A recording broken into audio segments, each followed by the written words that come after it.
Սիրելի հայրենակիցներ, քննարկվում է պարտադիր զինվորական ծառայության ժամկետի կրճատման հարցը եւ ես իսկապես կարծում եմ, որ բազմաթիվ երիտասարդներ,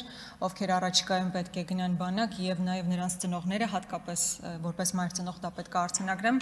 որ դրական են տրամադրված եւ հրապուրիչ է այս փոփոխությունը։ Միևնույն ժամանակ ես գիտակցում եմ, որ սա պրոֆեսիոնալ բանակի ընդհանրապես մի փոքր ֆրագմենտ պետք է լիներ, էպիզոդ պետք է լիներ, սակայն ես տեսնում եմ, որ համալիր միջոցառումներ իրականացված չեն եւ այդ համալիր միջոցառումների փոխարեն ընտրված է միայն մի սեգմենտ, այն է շատ գրավիչ նախընտրական տրամաբանությամբ իրականացվող կտորը։ Բայց այն ինչ որ ես հիմա ուզում եմ արձանագրել, այն պարոն Օհանյանն էլ նշեց, բազային աշխատավարձի բարձրացման հարցն է։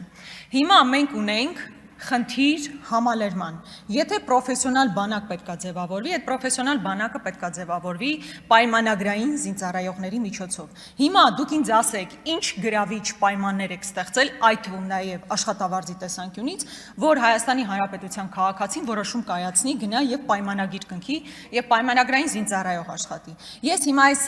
հակադրություն չէ, բայց համեմատությունը մշտապես բերում եմ, որովհետեւ կարծում եմ տեղին համեմատություն է։ Պարեկի եւ սահմանին կանգնած պայմանագրային զինծառայողի միջև պարոն Պապիկյան անթույլատրելի է, որպեսզի պայմանագրային զինծառայողը ստանա ավելի ցածր աշխատավարձ ու զգալի ցածր աշխատավարձ, քան պարեկը։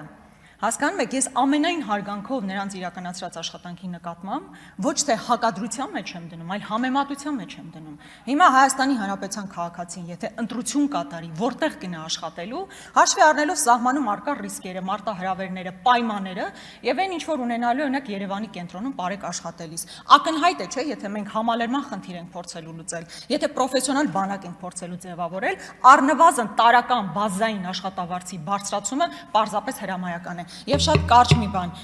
հիմա ուզում եմ հասկանալ օրինակ այս փոփոխությամբ